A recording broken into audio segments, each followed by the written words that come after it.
이 시간에 같이 말씀 나누겠습니다. 사도행전 40번째 시간입니다. 하나님의 위로와 다시 확인된 사명이라는 제목으로 같이 말씀을 나누겠습니다.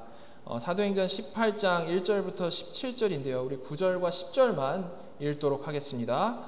밤에 주께서 환상 가운데 바울에게 말씀하시되 두려워하지 말며 침묵하지 말고 말하라. 내가 너와 함께 있음에 어떤 사람도 너를 대적하여 해롭게 할 자가 없을 것이니 이는 이 성 중에 내 백성이 많음이라 하시더라. 아멘.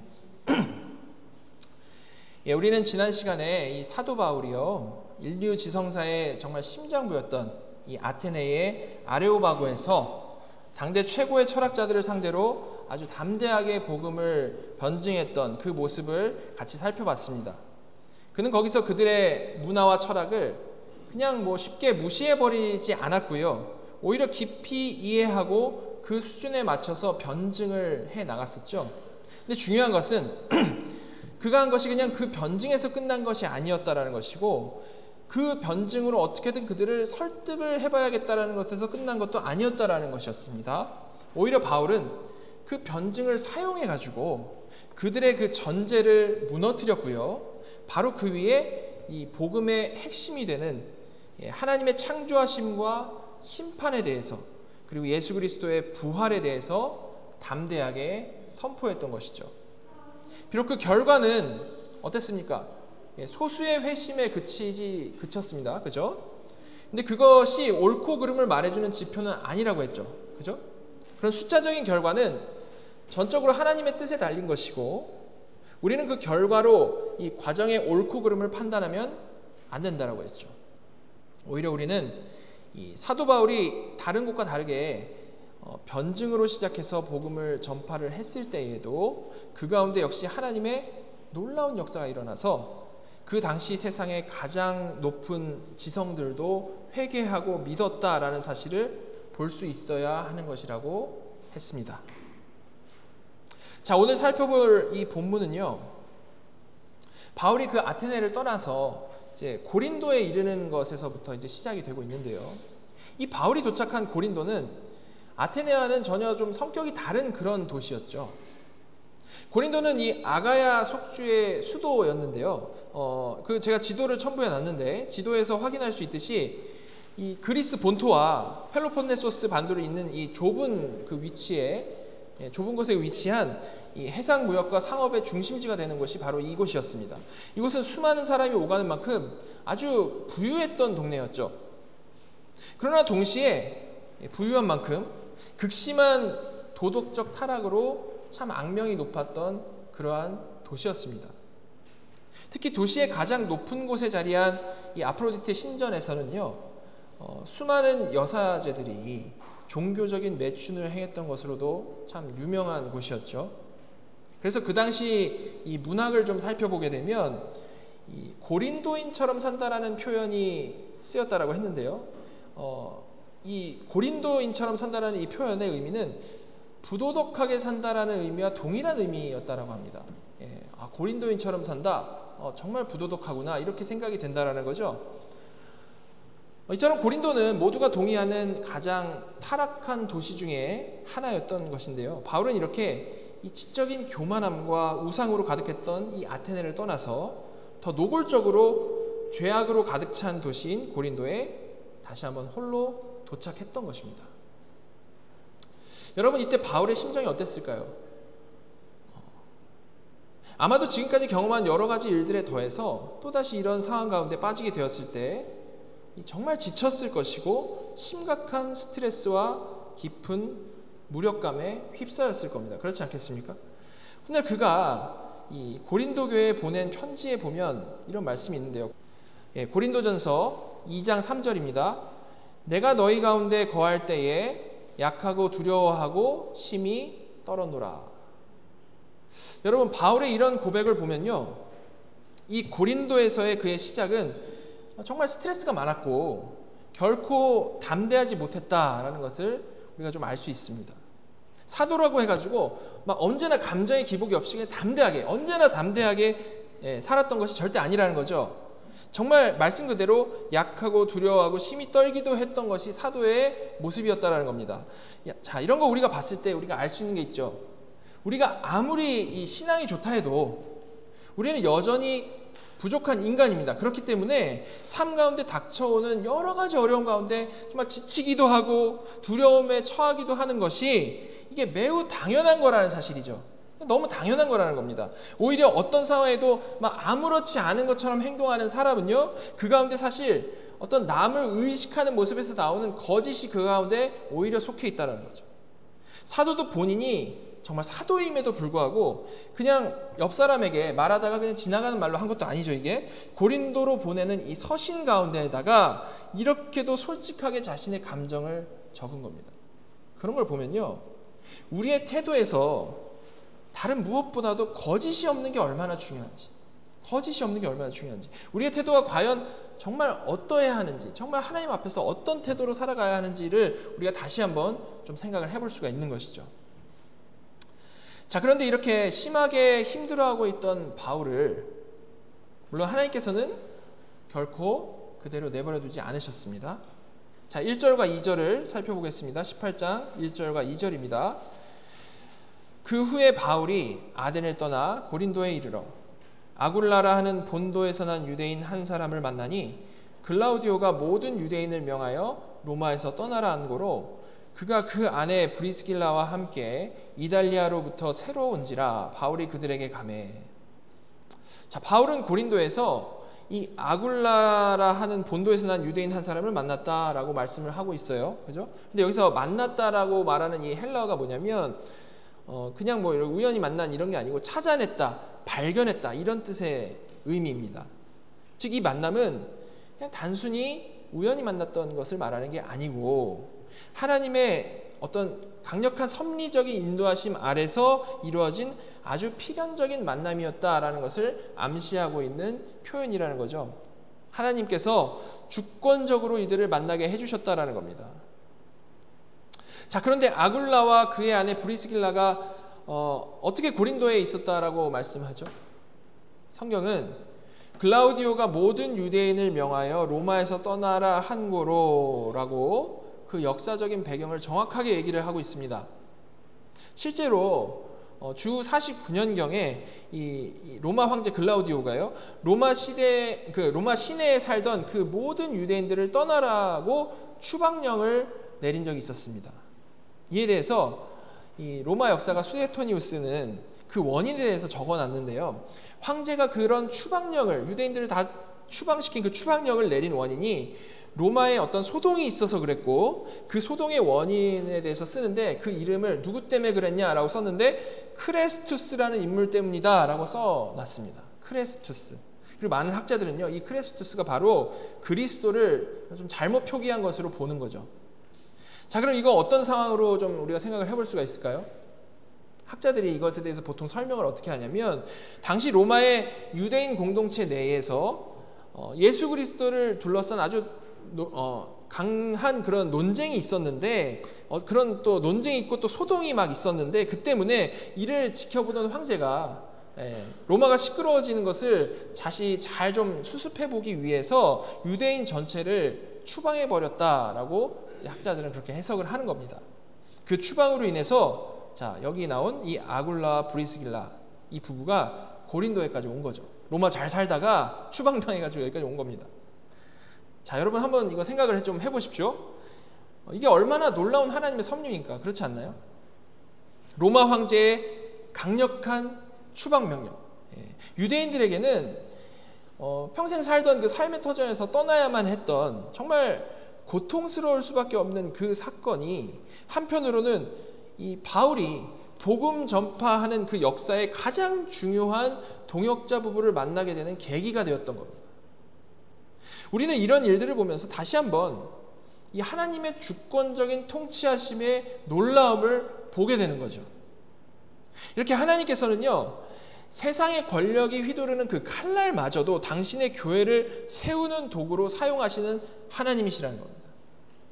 정말 어떤 상황에서도 합력하여 선을 이루시는 하나님, 어떤 상황에서도 뜻하신 바를 이루시는 그런 하나님이시라는 거죠.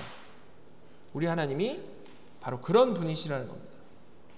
자, 근데 하나님의 섭리적인 예비하심은 여기서 그치질 않았습니다. 3절 말씀 보시면 생업이 같음으로 함께 살며 일을 하니 그 생업은 천막을 만드는 것이더라. 바울과 아굴라 부부는 생업이 같음으로 함께 살며 일을 했다라고 나와 있습니다. 그들의 생업이요 천막을 만드는 것이다 라고 했는데 이를 통해서 이들의 관계가 단순히 영적인 동역자였을 뿐만이 아니고 일상의 삶과 또 직업을 공유하는 매우 긴밀하고 실제적인 관계 안에 있었다라는 것을 우리가 확인할 수 있는 것이죠. 자, 근데 이 바울이 이 천막 만드는 것을 생업으로 삼았다라는 것을 근거로 해서 목회자 이중직에 대한 논의가 많이 있어 왔습니다. 자, 그게 뭡니까? 목회자 이중직? 예. 바울도 이렇게 텐트를 만들면서 말씀을 전했으니까 목회자들도 다른 직업을 가지고 돈을 벌면서 목회를 하는 것이 맞다라는 그런 의견에 대해서 논의를 하는 거죠. 예. 이런 논쟁 혹시 들어보셨습니까? 주로 이 본문을 근거로 그런 주장을 하는데요. 그러나 또 이제 그런 주장을 하는 사람이 있는가 하면 또 반대 주장들이 있겠죠. 우리가 이미 살펴본 말씀을 보면 그 주장이 나오는데 주장의 근거가 되는 말씀이 나오는데 사도행전 6장에 보시면 2절과 4절에 이런 말씀이 있죠. 우리가 하나님의 말씀을 제쳐놓고 접대를 일삼는 것이 마땅하지 아니하니 우리는 오로지 기도하는 일과 말씀 사역에 힘쓰리라 하니. 자, 이 말씀 근거로 자, 목사는 목회에만 전념해야 한다라는 주장이 또 한쪽에 있습니다. 물론 목사는 사도와는 다른 존재죠, 그죠? 그러나 이때 목회에만 전념해야 한다라는 그런 의견은요, 목사가 어떤 특별한 존재이기 때문에 말씀만 전해야 한다라는 그런 맥락은 아닌 겁니다. 그렇죠? 자, 6장에서도 그런 맥락에서 나온 게 아니었죠. 그게 아니고 그 맥락에 어떻게 충실하게 원리를 좀 우리가 좀 뽑아내서 생각을 해보면요, 말씀 전하는 자는 말씀 전하는 것만으로도 참 버겁기 때문에 온전히 목회에만 전념해야 한다라는 그런 겁니다. 그죠? 그것만 해도 할 일이 너무 많기 때문에 다른 직업을 가질 상황이 정말 안 된다라는 그런 맥락이 있는 거죠. 여러분 이것에 대해서, 이 주제에 대해서 어떻게 좀 생각을 해오셨습니까? 이런 고민은 사실 목사만의 문제는 아니죠. 이를 어떻게 보느냐는 이 목사라는 직분을 어떻게 이해하느냐와 연결이 되고 더 나아가서 교회를 어떻게 이해하느냐와도 연결이 되는 생각이기 때문에 우리가 이거에 대해서 좀 잘 정리를 해보는 것은 참 중요합니다. 여러분 어떻게 생각해 오셨습니까? 저는요, 이것이 사실 뭐가 맞고 틀리고의 내용은 아니라고 봅니다. 뭐가 맞고 틀리고가 아니죠. 일단 분명한 것은 가장 아이디어란 상황은 목회자가 목회에만 온전히 집중하는 것이 가장 아이디어란 상황은 맞죠. 이는 사실 우리가 좀 조금만 생각을 해봐도 그럴 수밖에 없는데요. 사도행전 6장에서 본 대로 사도시대의 사도들도요, 이 모든 일을 감당할 수 없어서 일을 분산했고 이게 참 건강한 것이었습니다. 그렇죠? 특별한 정말 우리와는 다른 특별한 은사로 충만했던 사도마저 일을 분산해야 할 이유를 충분히 가지고 있었다는 거죠. 자, 근데 지금은 어떻죠? 지금의 설교자는 사실 더 버겁습니다. 객관적으로 봤을 때. 지금의 설교자가 해야 할 것을 좀 생각을 해봤을 때 지난 2000년간 쌓여온 수많은 신학적 쟁점을 최대한 이해하고 또한 교리적 정교함을 잘 이해하고 지키면서 그것에 따라 성경 66권을 연구하고 가르쳐야 하는 상황입니다. 이게 원래 목회자의 모습이어야 되죠. 그죠? 그런 상황 가운데 수많은 거짓 교리들이 나와 있고 수많은 유혹들이 나와 있는데 그것에 넘어가지 않고 순수한 말씀을 전하기 위해서는 사실 제대로 한다면 일주일 내내 공부해도 모자란 상황이죠. 하나님의 말씀을 왜곡되지 않고 바르게 전하는 것은요, 정말 이 세상 무엇보다도 중요한 일인데 이를 정말로 잘 감당하기 위해서는 정말 물리적인 시간이 많이 필요한 겁니다. 그래서 전통적인 생각대로 목회자는 목회에만 전념해야 된다는 것이 맞죠. 그죠? 그래야 더 정확하고 잘 가르칠 수 있을 겁니다. 자, 근데 현실이 어떻습니까? 정말 그 아이디어란 상황 가운데에서 목회를 할 수 있는 그런 상황 가운데 있는 목회자들은 참 드물죠. 제가 늘 강조하는 대로 가정이 가장 작은 단위의 교회인데요. 이전의 목회자들은 이런 생각을 가졌죠. 가정을 내팽겨치고 하나님의 일을 위해 모든 것을 희생한다라는 식의 그런 생각들을 많이 가져왔었는데, 그런 잘못된 생각을 갖지 않는 이상 이 복잡하고 또 물가도 비싸고 한 이런 시대에 온전히 목회에만 전념한다라는 것은 사실 불가능한 때가 참 많은 겁니다. 자, 상황이 그러다 보니까 이 목회자가 다른 직업을 갖는 것이 옳고 그름의 문제일 수가 없고요. 처해진 상황 가운데에서 이거는 어쩔 수가 없는 거죠. 가정을 돌보기 위해 또 다른 일을 할 수밖에 없는 상황이 있는 분들이 참 많이 있는 겁니다, 이 시대에. 그리고 물론 사람은 누구나 24시간이 있기 때문에 다른 직업을 갖게 되면 목회의 질이 떨어지고 말씀의 질이 떨어질 수밖에 없겠죠. 그냥 이거는 되게 너무 당연한 영역이라는 겁니다. 자, 그래서 사도행전에서도 좀 전에 읽은 대로 6장에서는 사도가 오로지 말씀과 기도에 힘쓰리라 라고 하면서 직분자를 딱 세웠던 건데, 그것이 어떻게 보면 가장 아이디어란 상황이기 때문에 사도가 그렇게 했던 건데요. 오늘 본문 18장에서는 이 예루살렘에서는 그렇게 아이디어란 상황이 가능했던 그것을, 그 직분자 세우고 말씀 전했는데 전념했던 그것을 이 모든 게 갖춰지지 않은 이 이방 세계 안에서는 그러한 상황이 불가능했기 때문에 자연스럽게 바울마저도 일을 해야만 했던 겁니다. 너무 자연스럽게. 물론 언제나 아이디어라는 상황 가운데 있으면 좋겠죠. 그렇지만 그렇지 않다면 그 처해진 상황 가운데서 최선의 방법을 찾아야 하는 거고, 아쉬워도 그 가운데 하나님의 뜻이 있을 줄 믿고 믿음으로 나아가야 하는 거죠. 그렇죠? 자, 아무튼 하나님의 섭리 안에서 영적인 동지와 일도 함께하면서 생활의 기반을 찾게 된 이 바울은요, 고린도에서도 변함없이 자신의 사명을 감당해 나가기 시작합니다.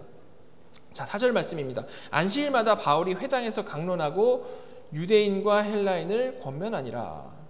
자, 바울은요, 이렇게 아무리 낯설고 정말 타락한 도시라 할지라도 그의 사역의 그 기본적인 원리, 회당에서부터 출발하는 것은 변하지 않았습니다. 그죠? 그는 구약 성경 가지고 그것에 모여 있는 그 유대인들과 그리고 그 유대교에 관심을 가지고 있는 이방인들에게 예수 그리스도가 바로 구약이 예언한 그 메시아이시다라는 것을 논리적으로 설득하고 또한 선포했던 것이죠. 자, 이렇게 바울이 정말 홀로 고군분투하면서 사역의 기반을 막 열심히 다지고 있을 때에 드디어 이 마케도니아에 남아있던 실라와 디모데가 고린도로 와가지고 합류를 하게 되는 겁니다. 열심히 혼자서 그 어려운 곳에서 하고 있을 때, 자, 이 동역자들의 합류는 바울 사역에 이제 새로운 활력을 불어 넣어주는 아주 중요한 전환점이 되는데요. 자, 5절 말씀을 보시면 이렇게 나와 있죠. 실라와 디모데가 마게도냐로부터 내려오매 바울이 하나님의 말씀에 붙잡혀 유대인들에게 예수는 그리스도라 밝히 증언하니. 실라와 디모데가 도착하자마자 바울이 하나님의 말씀에 붙잡혀 이렇게 말씀을 하고 있습니다. 이거 원어로 보면요, 여기 말씀에 붙잡혔다는 게 뭐냐면 성령에 사로잡혔다라는 그런 의미예요. 성령에 사로잡혔다. 바울이 성령에 사로잡혔다. 바울이 그렇게 성령에 사로잡혀서 사역을 할 수 있었던 그 계기는, 자, 일단 동역자들의 합류로 인한 심리적인 격려가 있었겠죠. 그렇지 않겠습니까? 동역자의 합류로 인한 심리적인 격려. 얼마나 힘이 났겠어요. 그 어려운 동네에서 혼자서 고군분투하면서 하고 있는데 동역자들이 왔으니까 얼마나 힘이 됐겠습니까? 그죠? 그런데 또한 이 고린도 후서에 보면 또 다른 단서가 나오는데 11장 9절에 또 내가 너희와 함께 있을 때 비용이 부족하였으되 아무에게도 누를 끼치지 아니하였음은 마게도냐에서 온 형제들이 나의 부족한 것을 보충하였음이라. 내가 모든 일에 너희에게 폐를 끼치지 않기 위하여 스스로 조심하였고 또 조심하리라. 자, 이에 근거해서 좀 생각을 해보면요, 실라와 디모데가 마게도냐에서 올 때 빌립보 교회가 그들 편에 보내준 이 선교 헌금이 있었다라는 것을 우리가 알 수 있습니다. 그죠? 즉 바울이 지금 어떤 상황이었어요? 재정적인 어려움이 있어가지고 텐트를 만들면서 근근히 열심히 사역을 하고 있었는데 귀한 동역자들이 거기에 왔던 거고, 또한 그들을 통해 이제 재정적 문제까지 해결을 받음으로 바울은 정말 이 척박한 고린도에서도 아이디어란 아주 좋은 그 상황을 누릴 수 있게 되었다는 겁니다. 상황이 그렇게 바뀌었다는 거죠. 이들이 오면서. 마치 이 예루살렘에서 사도들이 직분자 세우고 가장 좋았던 그 상황을 누렸던 것 같이 바울은 고린도에서 직분자들을 세운 게 아니지만 직분자들이 곁에 옴을 통해서 그리고 재정적 문제를 해결받음으로 가장 또 좋은 환경에 처할 수 있게 되었다라는 거죠. 자, 바로 이런 좋아진 상황 가운데에서 하나님께서는 바울을 특별히 충만케 하셨던 것이고 다시 한번 복음 전파에 전념하게 하신 겁니다. 여기서 뭐라고 나와 있어요? 예수는 그리스도라 밝히 증언하니 이렇게 나와 있는데 이건 그의 메시지가 더욱더 그리스도 중심으로 강력하게 선포되었다는 것을 표현하는 그런 의미겠죠. 여러분, 이를 통해서 우리가 좀 알 수 있는 게 무엇이겠습니까?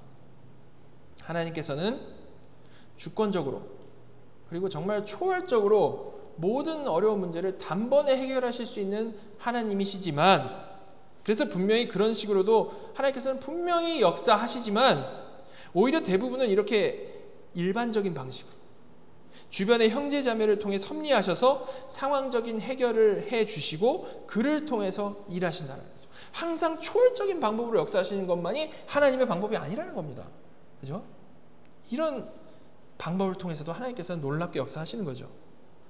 자, 그러나 이렇게 이제 좋은 일이 막 생겼는데, 좋은 일이 있으면 언제나 우리가 사도행전 보는 패턴 속에서 언제나 뭐가 기대됩니까? 동시에 역시 복음이 더욱 선명하고 강력하게 선포가 될수록 반대 또한 언제나 거세지기 마련이죠. 그죠? 자, 6절 7절입니다. 계속 나오는 패턴이지 않습니까? 한번 보도록 하겠습니다.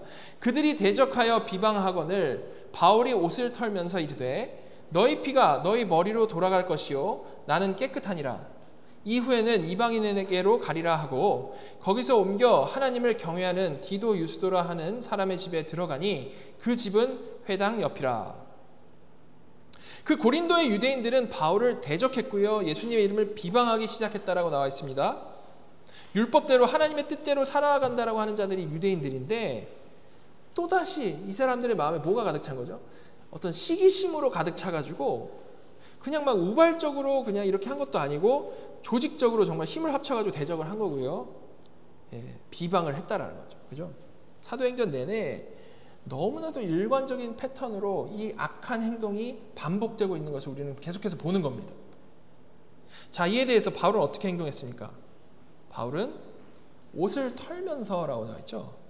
자신이 그들에 대한 책임을 다 했다라는 것을 상징적으로 보여주는 행동이 옷을 터는 것이었습니다. 옷을 털면서 너희 피가 너희 머리로 돌아갈 것이요 나는 깨끗하니라 라고 말을 했다라고 나와 있죠. 복음을 거부한 것에 대한 심판의 책임이 전적으로 그들 자신에게 있음을 엄중하게 바울은 여기서 경고했다라는 겁니다. 자, 우리는 이거 보면서 생각을 좀 잘 정리를 해야 되는 부분이 있는데요. 우리는 분명 언제나 긍휼한 마음을 가지고 복음을 전해야 합니다. 그죠? 항상 긍휼한 마음을 가지고 복음을 전해야죠. 때를 얻든지 못 얻든지 복음을 분명히 전해야 하고 인내함을 가지고 기도하면서 복음을 전해야 합니다. 이것이 기본적인 마음 자세가 맞습니다. 그죠? 그러나 우리가 동시에 기억을 해야 되는 건 뭐냐면 우리가 복음을 전파하는 것이 구걸이 되면 안 된다는 거죠. 구걸이 되면 안 된다. 이 한국 교회에 흘러오는 문화 가운데요, 누군가가 어떤 목사를 아니면 교회를 대적을 했을 때, 그리고 대적하고 나갔을 때 목사가 아니면 장로들이 가서 끝까지 잡는 것을 미덕으로 생각하는 그런 문화가 있습니다. 그죠? 그 사람이 분명히 잘못했을지라도 그래도 끝까지 그 사람을 붙잡는 것이 마치 사랑인 것처럼 이해가 되곤 했고, 지금도 역시 그러한 문화, 또 그런 기대가 남아있죠. 자, 그러나 본문에서 그렇고 주께서도 마태복음에서 뭐라고 말씀하셨습니까? 10장 14절 누구든지 너희를 영접하지도 아니하고 너희 말을 듣지도 아니하거든 그 집이나 성에서 나가 너희 발의 먼지를 털어버려라. 자, 그리고 우리 교리적으로도 우리 다 배웠지 않습니까? 교리적으로도 생각해봐도 잘못한 사람이 있었을 때 그를 권면하고 권징하라고 가르치지, 그냥 무작정 어떤 상황에도 구걸하듯이 무작정 물고 늘어지는 그런 식으로 하라는 말은 전혀 없습니다. 그러나 한국교회에서 흘러오는 이상한 문화 중에 하나는 이를 당연한 걸로 여기고 이를 해야 사랑이 있는 것으로 생각을 하는 문화가 있죠. 그러나 우리가 지금 주님 말씀을 통해서 바울의 행동을 통해서, 교리를 통해서 확인한 대로 그거는 잘못된 생각이고 잘못된 행동이라는 겁니다. 여러분, 복음은요, 우리가 가진 이 복음은요 정말 고귀한 것이고요, 우리는 정말 그 고귀한 진주를 전하는 자들입니다. 정말 고귀한 것을 전하는 자들이죠. 물론 죄인은 스스로의 힘으로 이 복음을 받아들일 수 없기 때문에 우리는 항상 하나님의 때를 기다리며 인내함으로, 오래 참음으로 복음을 그들에게도 전해야 합니다. 자, 그러나 그렇다고 해서 무조건 어떤 모든 상황에서도 마치 구걸하듯이 사람들한테 매달릴 필요가 없는 것이고, 그래서도 안 된다라는 거죠. 성경적 원리를 생각을 해봤을 때 주님 말씀대로 거룩한 것을 계획해 주지 말며 너희 진주를 돼지 앞에 던지지 말아야 하는 겁니다. 마음속은 부글부글 끓으면서 주님보다 더 사랑 많은 척하면 안 된다라는 거죠. 그게 사랑이 아니라는 겁니다. 그런 식의 사랑이 아니라는 거죠. 오히려 그렇게 거부하고 대항하는 자들에게 교회는 공식적으로 권면하고 또 권징해야 되는 것이고, 그래도 듣지 않을 때는 뭐까지 말합니까? 출교까지 얘기하는 것이 성경의 가르침이죠. 여러분, 이렇게 행하지 않을 때, 우리가 이런 식으로 행하지 않을 때, 이 성경적인 모습으로 행하지 않을 때 교회가 그저 그냥 어떤 왜곡된 감상주의에 빠져서 무조건 우리가 기다리자, 무조건 내버려 두자, 하나님이 어떻게든 해결하시겠지, 소위 은혜로 넘어가자라고 할 때에 어떤 결과를 초래하게 됩니까?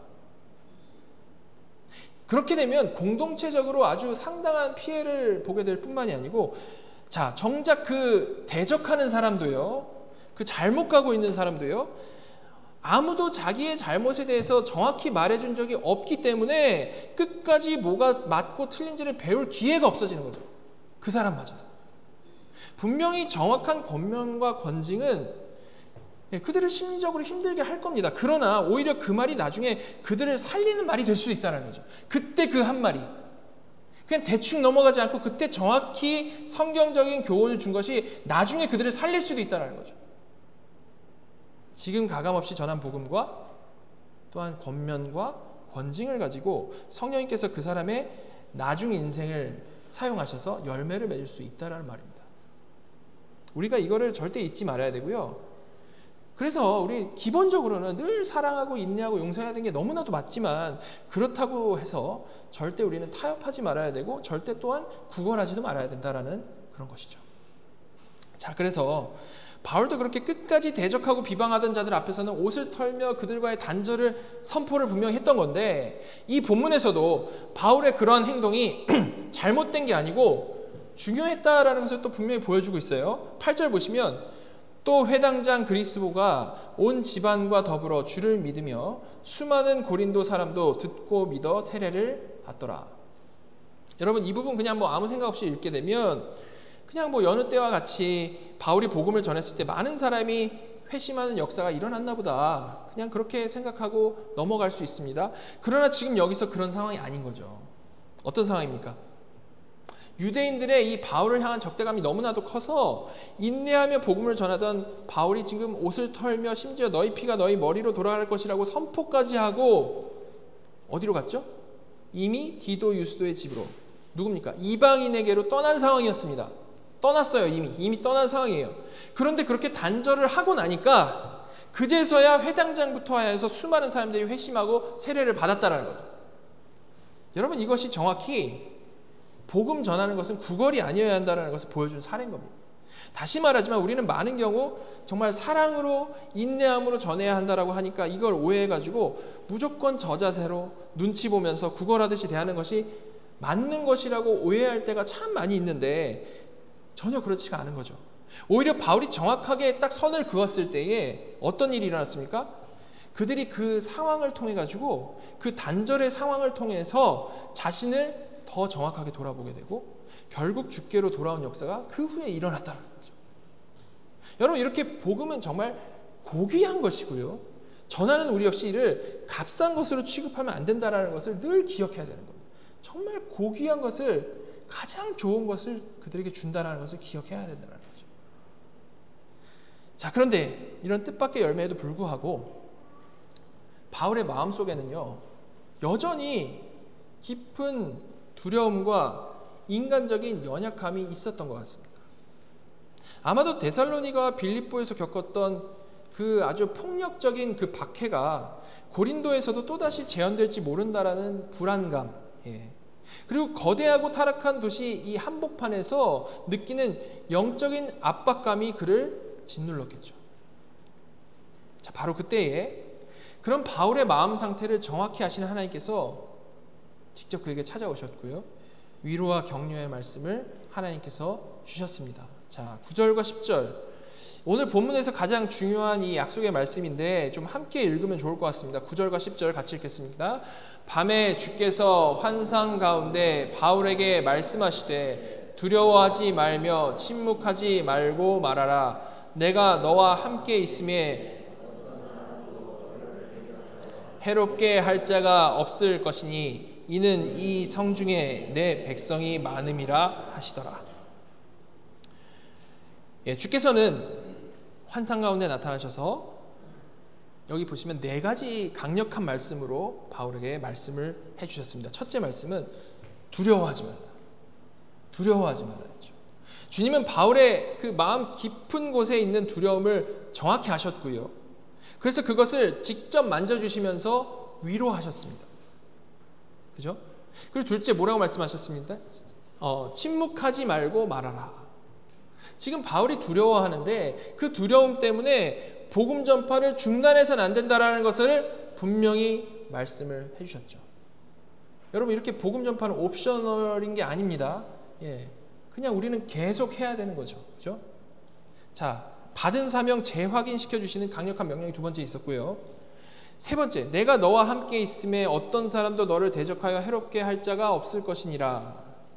이건요, 구약시대부터 아브라함과 모세와 여호수아에게 주셨던 그 하나님의 그 임재, 임마누엘과 보호에 대한 이 위대한 언약적인 약속인 거죠. 그리고 넷째로 이 모든 약속을 그때 특별히 주신 이유가 되는, 이때 오셔가지고 이 얘기하신 그 이유가 되는 가장 놀라운 말씀을 주시는데 뭡니까? 이는 이 성중에 내 백성이 많음이라. 여러분, 이 4번째 말씀이야말로 우리 개혁주의 신학이 강조하는 하나님의 주권적인 구원 계획의 핵심을 이해하게 하는 구절입니다. 주님께서 지금 하신 말씀, 이는 이 성중에 내 백성이 많다라고 하신 이 말씀은요, 고린도에 있는 이미 믿고 있는 신자들의 숫자가 참 많이 있다라고 하신 말씀이 아닙니다. 지금 믿고 있는 사람들이 너무 많으니까 너가 정신 차려야지, 이 말이 아니라는 거죠. 그게 아니라 주님께서는 아직 복음을 듣지도 못했고 아직 믿지도 않았지만 창세전에 하나님께서 이미 당신의 소유로 택하신 백성, 즉 예정된 백성이 이 타락한 도시인 고린도에 많이 있다라는 그 사실을 말씀을 해주신 거예요. 내 백성이 여기 많이 있다. 여러분, 이 말씀 우리가 좀 잘 묵상하면요, 우리의 생각이 전환점을 맞이하게 됩니다. 잘 생각해 보십시오. 생각이 어떻게 바뀌게 됩니까? 우리는 창세전의 선택하심과 하나님의 주권이라는 이 교리, 이것은 교리적으로는 잘 알아요. 그러면서도 전도할 때는 막연히 어떤 생각을 갖죠? 내가 이 순간에 무언가를 좀 잘 해내기만 하면 그 결과로 이 사람들이 믿게 될 것이다 라는 그런 생각을 하게 되죠. 그렇지 않습니까? 그래서 잘 전해야 한다라는 어떤 부담감이 너무 크고요. 그래서 그 부담감으로부터 늘 나는 아직 전할 준비가 안 되어 있다 라는 변명을 하는 것으로 계속해서 이어지는 겁니다. 계속 이 정도로는 안 되지, 이 정도로는 안 되지, 그럼 변명을 하는 거죠. 자, 그러나 지금 주님의 말씀을 좀 잘 생각을 해보십시오. 전도는 그렇게 우리가 막 잘해가지고 그 우리의 능력에 따라 죄인들이 거기에 반응하는 것이 절대 아니고요. 창세전에 택하신 백성이 이미 있는데, 이미 그 하나님의 마음 가운데 그 선택된 백성이 있는데 하나님께서는 그들을 우리의 정말 이 어떤 허접한 표현들을 이 도구로 삼으셔가지고 반응하게 하신다는 겁니다. 이렇게 영원하신 하나님께서는 이미 창세전에 택하신 고린도의 백성들을 보고 계시는 것이고요, 시간 가운데 우리는 단지 그 말씀의 순종함으로 인해서 그들을 깨우는 도구로 사용된다는 거죠. 여러분, 초대교회에서 놀라운 회심의 역사들이 참 많이 일어났습니다. 그죠? 엄청난 일들이 많이 일어났죠. 그런데 그들에게 복음을 전한 사람들은요, 대부분 어떤 사람들이었죠? 우리처럼 정립된 교리도 정립된 신학도 없었던 그런 사람들이었고요. 교리와 신학은커녕 아직 신약 성경을 갖지도 못한, 한 번도 읽어보지 못한 사람들이었죠. 그죠? 그때 신약 성경이 없었습니다. 즉 초대교회의 폭발적인 부흥의 역사는 절대 그들이 막 지적으로 너무 잘 갖춰가지고 일어난 일이 아니라는 겁니다. 그 이유가 뭡니까? 오직 택하신 백성을 부르시는 성령님의 은혜이자 능력이라는 거죠. 자, 그래서 한 신학자는 이에 대해서 하나님께서는 이미 당신의 백성을 가지고 계시고 바울의 선교는 그 흩어져 있는 하나님의 백성을 복음으로 불러 모으시는 사역, 게더링하는 사역이라고 설명을 하기도 합니다. 그러니까 우리가 정말로 이런 식으로 철저히 하나님의 주권을 믿는 그 믿음으로 생각을 하게 된다면요, 전하기 위해서 우리가 뭔가를 좀 갖춰야 한다는 그 강박관념에 시달리기보다도 주신 사명에 순종하여서 이 전하는 것 사실 그 자체가 얼마나 중요하고 귀한 것인지를 이해하게 되는 거죠. 정말로 순종이 얼마나 중요한지를 이해하게 된다는 겁니다. 자, 여러분, 따라서 두려움 가운데 있었던 바울은요, 이런 하나님의 분명한 위로와 약속을 받고서 정말 큰 위로와 확신을 누렸을 겁니다. 그렇지 않겠습니까? 바울은 그의 사역의 성공 여부가 그의 똑똑한 머리, 그의 웅변, 그의 전략에 달려있는 게 아니고 전적으로 당신의 택하신 백성을 한 사람도 빠짐없이 구원하시는 하나님의 그 절대적인 주권과 신실하심에 달려있다는 것을 다시 한번 이 하나님의 말씀을 통해서 깊이 깨달았던 것이죠. 자, 그렇게 정말 극한의 상황 가운데서, 정말 너무 심각한 그 두려움 가운데서 하나님의 전능하신 능력, 하나님의 그 위로를 체험하고 하나님의 직접적인 그 약속까지 받은 이 바울입니다. 이후 바울의 모습 어떻게 변했습니까? 자, 11절입니다. 1년 6개월을 머물며 그들 가운데서 하나님의 말씀을 가르치니라. 그죠? 그는 그동안 고린도에서 더 이상 막 두려워하지 않고 1년 6개월이면 18개월이죠. 18개월이라는 긴 시간 동안 머물면서 안정적으로 교회를 세우고 말씀을 가르칠 수 있었던 겁니다.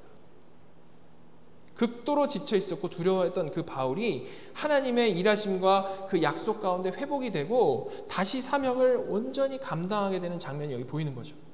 상황은 하나도 안 변했는데 그 약속을 받고 이렇게 담대하게 1년 6개월 동안 복음을 전했다는 겁니다. 그런데 이렇게 평안하게 사명을 감당하는 바울에게 또 역시나 고난이 시작되죠. 자, 12절과 13절입니다. 갈리오가 아가야 총독이 되었을 때에 유대인이 일제히 일어나 바울을 대적하여 법정으로 데리고 가서 말하되 이 사람이 율법을 어기면서 하나님을 경외하라고 사람들을 권한다 하거늘. 자, 1년 6개월을 머물면서 가르쳤으니까 그곳의 모든 사람들은 분명 바울이 어떤 위협이 되는 인물이 아니다라는 사실 정도는 너무나도 잘 알았을 겁니다. 바울이 뭐 나쁜 행동을 하려고 여기 그렇게 1년 6개월 동안 있었던 게 아니라는 거 너무 잘 알았겠죠. 그럼에도 불구하고 유대인들이 어떻게 했다라고 나와 있습니까? 일제히 일어나서 즉 한 마음으로 일어나가지고 같이 바울을 대적해서 로마 총독의 법정으로 끌고 갔다라고 나와 있죠. 일단 이 사건을 제대로 이해하기 위해서 이 배경을 좀 설명을 해드리면, 그 당시 유대교는요, 로마 제국에서 공인된 종교였어요. 공적으로 인정된 종교. 그래서 유대교는 어떤 세금 면제와 자치권을 어느 정도 누렸는데요, 다스리는 입장에서 이 로마는요, 그냥 그렇게 그들을 인정해주고 어떤 소요 없이 공존해 나가기를 원했던 겁니다. 그냥 그렇게 살기를. 그죠? 근데 지금 이 유대인들이 바울을 고소한 내용을 좀 살펴보면 이 사람이 율법을 어기면서 무슨 뜻입니까? 바울이 이 공인된 종교인 유대교를 반대하면서 동시에 하나님을 경외하라라고 사람을 선동했다라고 말을 하고 있죠.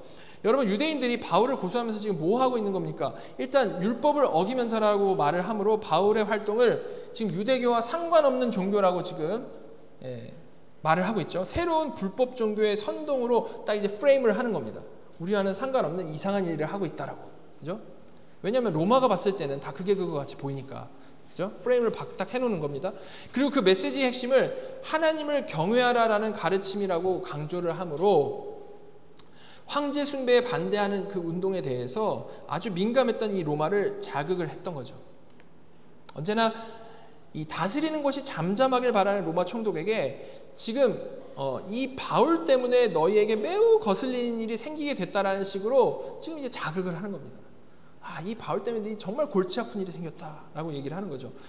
정말 이게 되게 지능적으로 누명을 씌우고 있는 겁니다.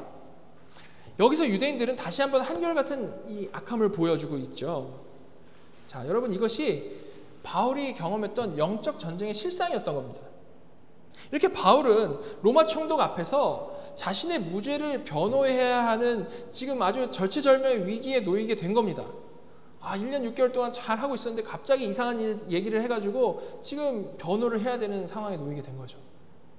자, 근데 바울은 이제 이걸 위해서 이제 입을 열어야 되는데 그 입을 열기도 전에 전혀 예상치 못한 일이 일어나는데 14절 15절 보시면 바울이 입을 열고자 할 때에 갈리오가 유대인들에게 이르되 너희 유대인들아, 만일 이것이 무슨 부정한 일이나 불량한 행동이었으면 내가 너희 말을 들어주는 것이 옳거니와 만일 문제가 언어와 명칭과 너희 법에 관한 것이면 너희가 스스로 처리하라. 나는 이러한 일에 재판장 되기를 원하지 아니하노라 하고.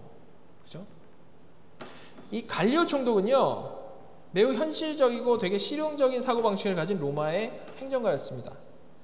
근데 이 사건이 로마법이 다루는 어떤 범죄 행위가 아니고 유대인들의 내부의 그 종교적인 언어와 명칭과 너희 법에 관한 문제다라고 정확하게 판단을 한 거죠. 그리고 나는 이런 일의 재판장이 되기를 원하지 않는다라고 선언을 하면서 그들의 고소를 그냥 단숨에 기각시켜 버립니다. 유대인들의 꼼수가 전혀 통하지가 않았다는 거죠. 이렇게 여기서는 이 악한 유대인들과 오히려 매우 지혜롭고 합리적인 이방인의 모습이 대조돼서 보여지고 있는 것입니다. 되게 유대인이 부끄러운 상황인 거죠. 그죠? 그리고 이어지는 16절, 17절은 그 이후에 되게 아이러니한 상황을 보여주는데요. 그들을 법정에서 쫓아내니 모든 사람이 회당장 소스데네를 잡아 법정 앞에서 때리되 갈리오가 이 일을 상관하지 아니하니. 갈리오가 유대인들을 법정에서 쫓아내자 이제 화가 난 군중이요. 아마도 이 유대인들의 행태에 불만을 품은 이방인들이겠죠. 그죠? 그들이 오히려 이 고소하는 거에 주동자였을 사람, 새로운 회당장 소스데네를 붙잡아서 법정 앞에서 때렸다라는 겁니다. 그는 바울한테 누명을 막 씌우려고 왔다가 역으로 자기가 얻어맞은 거죠. 그러나 이런 일이 있음에도 지혜로운 갈리오는 거기에 전혀 개의치 않았다는 거예요. 자, 여러분, 이 사건은 10절에서 하나님께서 나의 종을 보호하겠다라고 하신 그 약속을 어떻게 성취하셨는지를 아주 극적으로 보여주고 있죠. 하나님께서 이번에는 정말 초자연적인 기적으로 막 옥에서 착고가 풀리고 이런 거 아니고 이방인 총독의 그 냉철하고 세속적인 판단을 통해서 당신의 종을 보호하셨던 겁니다. 신학자들은 이 갈리오의 이런 판례가요, 이후 이 제국 전역으로 복음이 확장되는데 이 매우 유리한 환경을 만들어 주었다라고 말을 하고 있습니다.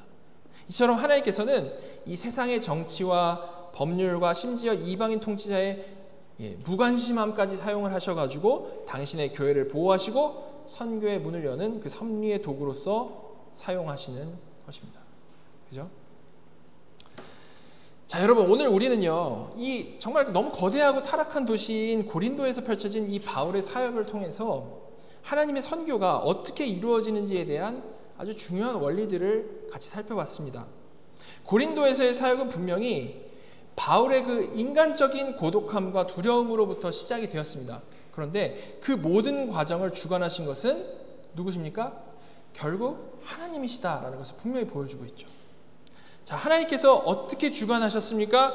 먼저 하나님께서는 로마 황제의 칙령을 통해서 귀한 동역자들인 아굴라와 브리스길라를 바울에게 예비를 해 주셨습니다. 정말로 섭리하시는 하나님의 능력인 것이죠. 그렇죠?